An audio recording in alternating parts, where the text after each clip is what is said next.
బొమ్మలాంటి ఆమె పక్కనుంటే పగలే వెన్నెలనే కురిపిస్తా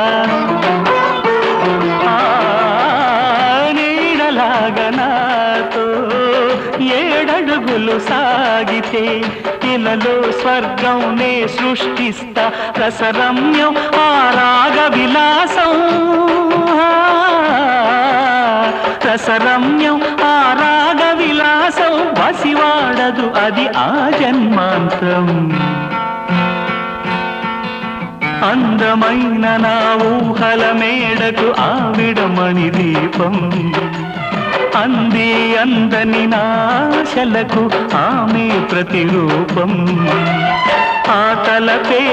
నా ధ్యానం ఆ అభినవ దేవత నా ప్రాణం